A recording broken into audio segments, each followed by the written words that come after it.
ఒక family hostage చేతుల్లో ఉంటుంది. హాస్టేజ్ అంటే తెలుసు కదా, అదే బందిపోట్ల చేతుల్లో ఉంటుంది. సింపుల్ చెప్పాలంటే ఒక పోలీస్ ఆఫీసర్ తన ఫ్యామిలీ కూడా డేంజర్లో ఉంటుంది.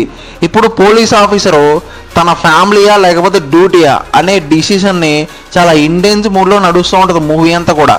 ఈ థ్రిల్లర్ని అస్సలు మిస్ అవ్వకండి లిటరల్లీ చెప్పాలంటే. Hi guys, welcome back to Rajarao reviews. ఇప్పుడు మన రివ్యూ వచ్చేసి హాలీవుడ్లో రిలీజ్ అయిన యాక్షన్ థ్రిల్లర్ మూవీ. లిటరల్లీ చెప్పాలంటే హాస్టేజ్ అని చెప్పాలి.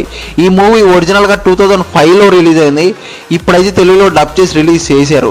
ఈ మూవీ లిటరల్లీ చెప్పాలంటే యాక్షన్, ఎమోషన్ అండ్ ట్విస్టులతో ఒక థ్రిల్లింగ్ ఎక్స్పీరియన్స్ అయితే ఇచ్చిద్ది. అసలు కాన్సెప్ట్ ఏంటి, స్టోరీ ఎలా ఉంది, సింపుల్ క్లారిటీ మాట్లాడదాం. ప్లీజ్ ఒక లైక్ అయితే కొట్టేయండి. అలాగా లైక్, కొత్త వాళ్ళు అయితే కామెంట్. ప్రతిసారి అడుగుతున్నా, ఫీల్ అవ్వద్దు, ఒక లైక్ కొట్టండి. అలాగా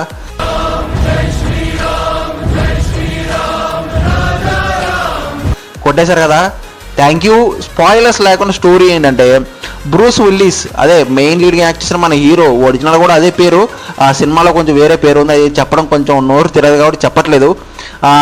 మనోడు ఒక ఫార్మర్ ఫ్యామిలీ ఒక హాస్టేజ్ చేతిలో ఉంటుంది. మనోడు నెగోషియేటర్, అంటే ఒక స్మాల్ టౌన్లో ఇప్పుడు పోలీస్ ఆఫీసర్గా పనిచేస్తూ ఉంటాడు. కానీ ఒకరోజు క్రిమినల్స్ ఒక ఫార్మర్ ఫ్యామిలీని హాస్టేజ్లో తీసుకుంటారు అనమాట. అంటే హాస్టేజెస్లో తీసుకుంటారు. ట్విస్ట్ ఏంటంటే పోలీస్ ఆఫీసర్ ఫ్యామిలీ కూడా డేంజర్లో ఉంటుంది అనమాట. అంటే మన హీరో ఫ్యామిలీ కూడా డేంజర్లో ఉంటుంది. ఇప్పుడు హీరో తన ఫ్యామిలీయా లేకపోతే తన డ్యూటీయా అనే డిసిషన్ని చాలా థ్రిల్లింగ్గా ట్విస్టులతో చాలా బాగా తీసుకెళ్లారని చెప్పాలి. పర్ఫార్మెన్స్ లిటరల్లీ చెప్పాలంటే మెయిన్ లీడ్గా యాక్ట్ చేసిన బ్రూస్ విల్లిస్ లిటరల్లీ చాలా ఇంటెన్స్ పవర్ఫుల్ పర్ఫార్మెన్స్ అయితే చేశాడని చెప్పాలి. డైరెక్షన్ కూడా చాలా థ్రిల్లింగ్గా, చాలా గ్రిప్పింగ్గా మెయింటైన్ చేశారు. సినిమాటోగ్రఫీ కూడా రా అండ్ పవర్ఫుల్గా ఉందని చెప్పాలి. బీజిఎం కూడా చాలా ఇంటెన్స్ ఎమోషనల్ సీన్స్ చాలా బాగా వర్క్ అయింది, కూడా చాలా బాగా అనిపించింది. మంచి థ్రిల్లింగ్ ఎక్స్పీరియన్స్ అయితే ఇచ్చిందని చెప్పాలి ఈ సినిమా. నెగిటివ్స్ ఏంటంటే కొంచెం ప్రిడిక్టబుల్ సీన్స్ ఉంటాయి, కొంచెం స్లో నరేషన్ అనిపించినా కూడా బట్ టైట్గానే చేశారు. ఎడిటింగ్ కూడా చాలా బాగా అనిపించింది. వన్ టైం అయితే హ్యాపీగా ఎంజాయ్ చేయొచ్చు, వన్ టైం కాదు బట్ మంచి ఎక్స్పీరియన్స్ ఇచ్చే థ్రిల్లర్ మూవీ నన్ను అడిగితే.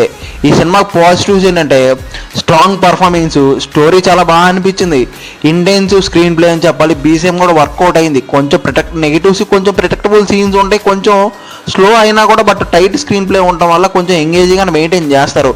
ఓవరాల్గా హాస్టేజ్ ఒక ఇంటెన్స్ క్రైమ్ థ్రిల్లర్ మూవీస్కి, థ్రిల్లర్ లవర్స్కి చాలా బాగా నచ్చుతుంది. మంచి థ్రిల్లింగ్ ఎక్స్పీరియన్స్ కూడా ఇస్తుందని చెప్పాలి. నన్ను అడిగితే ఈ సినిమా హ్యాపీగా ఎంజాయ్ చేయొచ్చు వన్ టైం. ఇంకా ఈ సినిమాకి నా పర్సనల్ రేటింగ్ అయితే పక్కనే చేస్తాను. ఆల్రెడీ ఎవరైనా చూసుంటే మీ ఎక్స్పీరియన్స్ ఏంటి, బ్రూస్ విల్లిస్ పర్ఫార్మెన్స్ ఎలా ఉంది, హాలీవుడ్ మూవీస్ అంటే మీరు చూస్తూ ఉంటారా, కామెంట్ చేయండి. నా రివ్యూ ఎలా అనిపించింది తప్పకుండా కామెంట్ చేయండి. అలాగే లైక్, షేర్, సబ్స్క్రైబ్ కొంచెం బూస్టప్ ఇచ్చేయండి, ఓకేనా.